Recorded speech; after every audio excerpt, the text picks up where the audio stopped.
Because of ಅದು ನನ್ನ ಒಬ್ಬರಿಗೆ ಅಲ್ಲ. ಈ ವೀಕ್ ಸಿನಿಮಾ 6 ಸಿನಿಮಾ ರಿಲೀಸ್ ಆಗಿದೆ, ನಾಳೆ ಸಿನಿಮಾ ರಿಲೀಸ್ ಆಗ್ತಿದೆ, 4 ಸಿನಿಮಾ ರಿಲೀಸ್ ಆಗ್ತಿದೆ. 4 ಸಿನಿಮಾನು ನಾಳೆ 11 ಗಂಟೆಯಲ್ಲಿ ಎಲ್ಲ ಪೈರೇಟೆಡ್ ಇರುತ್ತೆ, ಚೆಕ್ ಮಾಡ್ಕೊಳ್ಳಿ. ಪ್ರೂಫ್ ಇದೊಂದು ರೀಸನ್ ಸರ್. ಇದನ್ನು ನನ್ನ ಕೈಲೆಲ್ಲ, ಇಂಡಸ್ಟ್ರಿ ದೊಡ್ಡವ್ರ ಕೈಲೂ ಆಗಿಲ್ಲ. ಇದನ್ನು ಆಗಬೇಕು ಅಂದರೆ 1000 ಜನ ನಿರ್ದೇಶಕರು, 1000 ಜನ ಪ್ರೊಡ್ಯೂಸರು ಒಂದೇ ಸರಿ ನಿಂತ್ಕೊಂಡ್ರೆ ಮಾತ್ರ ಆಗುತ್ತೆ. 10 ಜನ 20 ಜನ ಒಬ್ಬರು ಇಬ್ಬರು ಕೈಲಿ ಪಲ್ಟಿ ಹೊಡೆದ್ರು ಆಗಲ್ಲ, ಒಳಗೂ ಸೇರಿಸಲ್ಲ.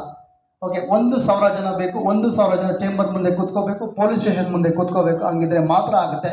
ಲೆಟ್ರಲ್ಲಿ ಆಗಲ್ಲ ಸರ್, ಇದು ಕ್ಲಿಯರ್ ಸರ್. ನೆಕ್ಸ್ಟ್ ಸರ್, ಇದಕ್ಕೊಂದು ಥ್ಯಾಂಕ್ಫುಲ್ ಹೇಳ್ತೀನಿ.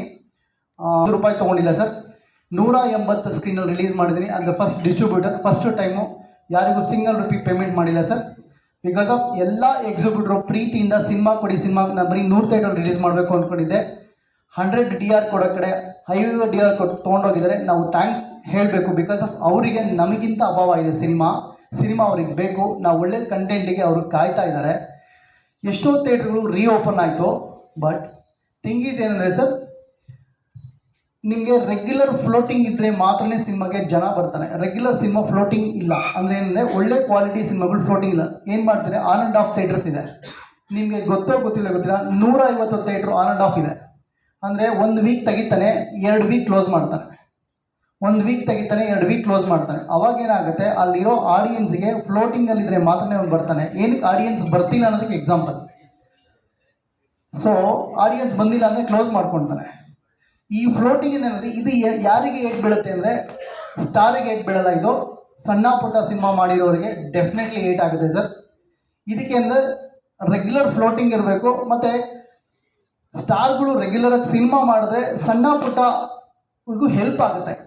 ಥಿಯೇಟ್ರು ಕ್ಲೋಸ್ ಆಗೋದು ಕಮ್ಮಿ ಆಗ್ತಾ ಹೋಗುತ್ತೆ, ಸೆಂಟರ್ಗಳು ಜಾಸ್ತಿ ಆಗ್ತಾ ಹೋಗುತ್ತೆ. ಅದೊಂದು ಪಾಯಿಂಟು ಮೇಜರ್ಲಿ ಸರ್. ಆಮೇಲೆ ನಾನು 70 ಲಕ್ಷ ಖರ್ಚು ಮಾಡಿದ್ದೀನಿ ಸರ್ ಅಡ್ವರ್ಟೈಸ್ಮೆಂಟಿಗೆ.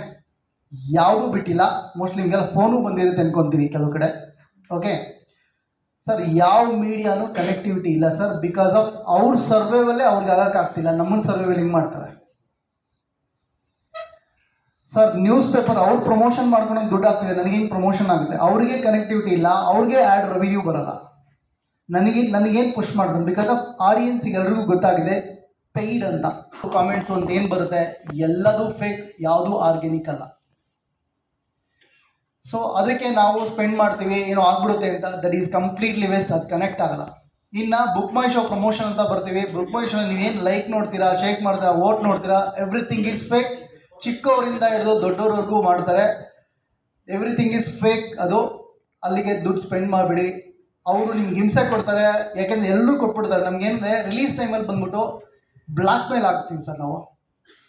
ಬಿಕಾಸ್ ಇದು ಮಾಡಿಲ್ಲ ಅಂದರೆ ಹೋಗಿಲ್ಲ, ಇದು ಮಾಡಿಲ್ಲ ಆಗ್ಬಿಡುತ್ತೆ, ಬ್ಲಾಕ್ ಮೇಲಿಂಗ್ ಶುರು ಆಗುತ್ತೆ. ಆ ಬ್ಲಾಕ್ ಮೇಲ್ ಆ್ಯಕ್ಚುಲಿ ನಿಮ್ಗೆ ಗೊತ್ತಿರೋ ಮೇಲೆ ಯೂಟ್ಯೂಬ್ದು ತನ್ನ ಮಾರ್ಕೆಟ್ನ ಕಳ್ಕೊತಿದೆ ರೈಟ್ ನಾವು. ನಿಮ್ಗೆ ಅಲ್ಲಿ ಏನೇ ಪುಷ್ ಮಾಡಿದ್ರು, ಏನೇ ಕಂಟೆಂಟ್ ನೋಡಿದ್ರು ಅವರಿಗೆ ವ್ಯೂಸ್ ಆಗುತ್ತೆ, ಅವರಿಗೆ ಬರುತ್ತೆ. ಅಲ್ಲಿ ಒಬ್ಬ ಡೈರೆಕ್ಟ್ರು ಮಾತಾಡ್ತಾನೆ ಅಥವಾ ಒಬ್ಬ ಪ್ರೊಡ್ಯೂಸರ್ ಮಾತಾಡ್ತಾನೆ ಅಂದರೆ ಇರಲ್ಲ. ಆ್ಯಕ್ಟ್ರುಗಳ್ದು ಹಾಕ್ತಾರೆ. ಆ್ಯಕ್ಟ್ರುಗಳು ಎಂಥ ಬಟ್ಟೆ ಹಾಕಿದ್ದಾರೆ ಅನ್ನೋದು ಅಷ್ಟೇ ಅವ್ರಿಗೆ ಬೇಕಾಗಿರುತ್ತೆ ಹೊರತು ಅವ್ರು ಮಾತಾಡೋ ಕಂಟೆಂಟ್ ಆಗಿರಲಿ, ಸಿನಿಮಾ ನೋಡಿ ಅಂತ ಹೇಳಲ್ಲ. ಅವ್ರು ಪರ್ಸನಲ್ ಚಾಟ್ ಮಾಡ್ತಾರೆ, ಚಿಟ್ ಚಾಟ್ ಮಾಡ್ತಾರೆ.